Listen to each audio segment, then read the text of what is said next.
some of our friends that have not been around for quite some time. We honor God that He made it today. Turn with me in the next 5 minutes.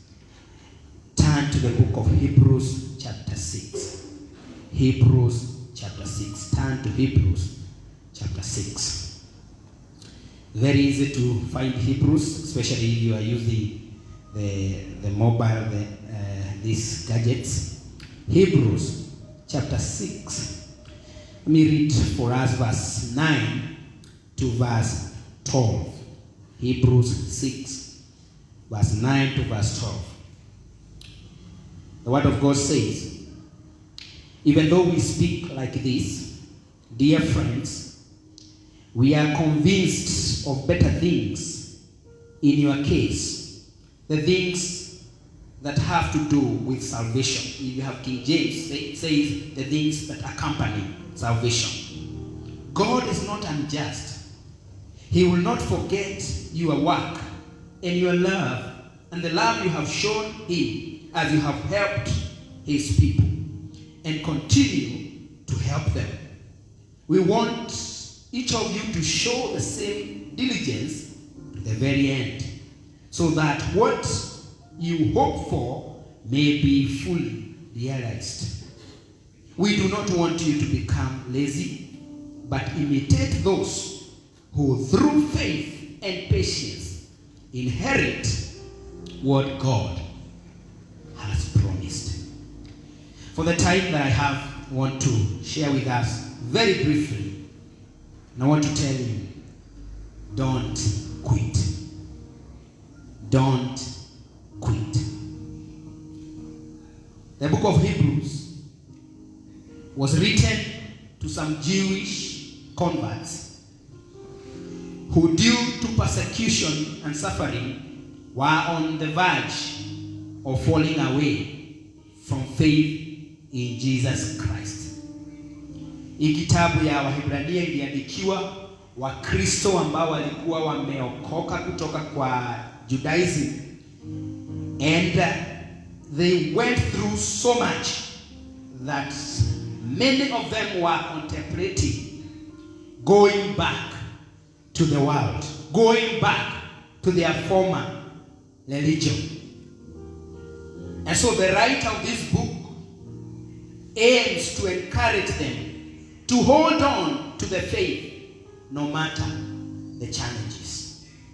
The writer reminds them a number of truths, and I'm going to go through them. At least 4 things he tells them.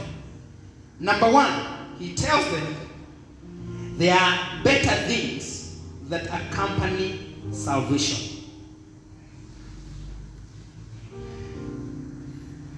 And this is a question I'm sure maybe the enemy has asked you.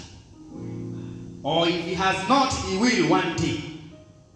What do you have to show for your salvation? Show us, what have you gained? What have you gained since you began following Jesus? He tells them there are better things that accompany salvation. These things are not visible.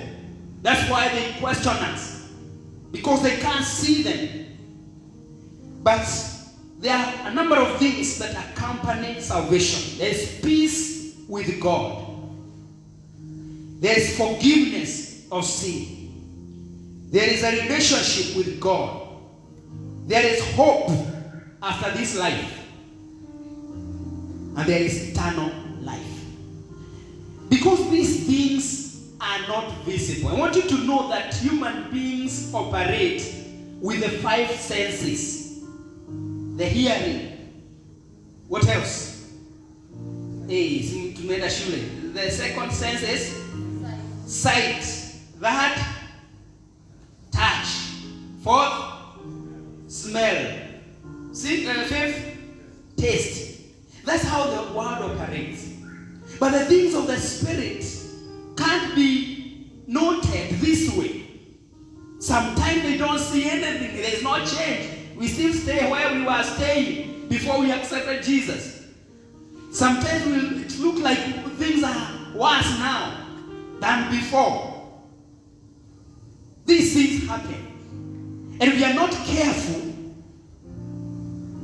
we may think that there are no benefits. But I want you to know that there are better things that accompany salvation. You may not see them, but the reality is that they are there. Number 2, he tells them, guys, don't quit. God is not unjust to forget. You see, any service done in the name of the Lord is never forgotten, though it feels like it most of the time. I remember a sister who was so discouraged some years back, and she told me, Pastor, I will never forget this statement. I think I was asking her, why don't you attend prayers nowadays? And I remember she told me, it's quite a number of years. What's the point? She was so frustrated in life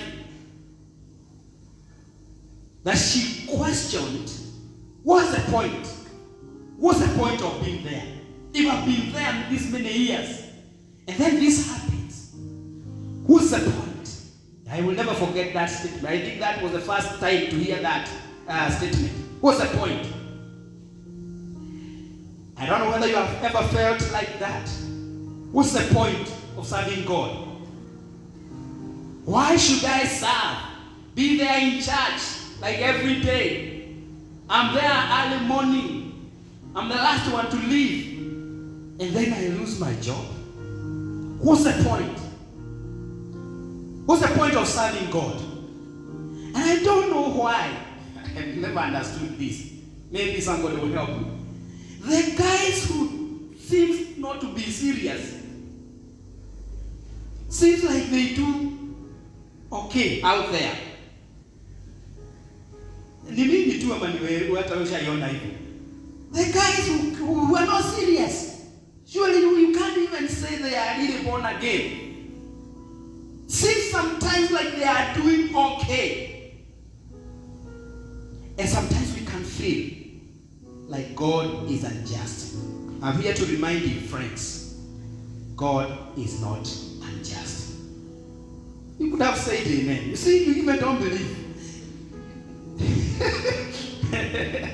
God is not unjust. Say amen. He will not forget whatever you have done in his name. He will not. And I've told you, even myself, I have felt like he has forgotten.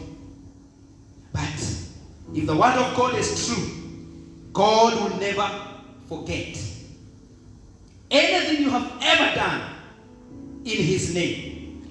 Even coming here tonight with all this traffic, I don't know what was happening today. It will never go unnoticed. So don't quit. Keep doing it. Praise the Lord. Keep doing it. Number 3, he tells them that they needed to show the same diligence to the very end. Diligence is determination, perseverance, and long-term effort.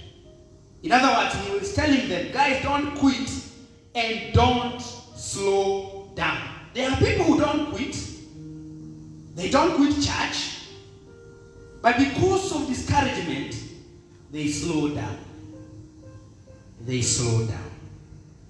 They used to be in forefront. And they are wonderful brothers and sisters. But because of this thing, they are wondering, hey, what shall I gain after all this? They stop being diligent. They slow down. Friends, many start, but very few finish. The book of Ecclesiastes says the end of the matter is better than the beginning. Will you still be zealous 1 year from today? Because as preachers, we see this all the time. We see seasonal people. People who come and they are very energetic. But then expectations are not met, and they slow down. They don't stop coming to church, but they slow down. The writer tells these believers, please continue to show the same diligence. Don't slow down. Don't slow down in your service to the Lord. And finally, he tells them, don't be lazy, but imitate those who through faith and patience inherit what has been promised. He is telling them, there are people who have gone ahead of you, and they have gone through challenging moments. Imitate them. Imitate people. You need to have people, even in this generation, not just the Bible heroes. Even in our generation, you need to have people whom you can imitate. Paul says, imitate me as I imitate Christ. There are people who are ahead of us. People who have gone through hell and high waters, but they never gave up on God. You need to have some people you can look to and imitate them. See, faith here must go hand in hand with patience. He says, and as I'm finishing now, we do not want you to become lazy, but imitate those who through faith and patience inherit what has been promised. And I want to say this evening as I close. You came to pray, I believe, because you have faith. You have faith. Anybody here has faith?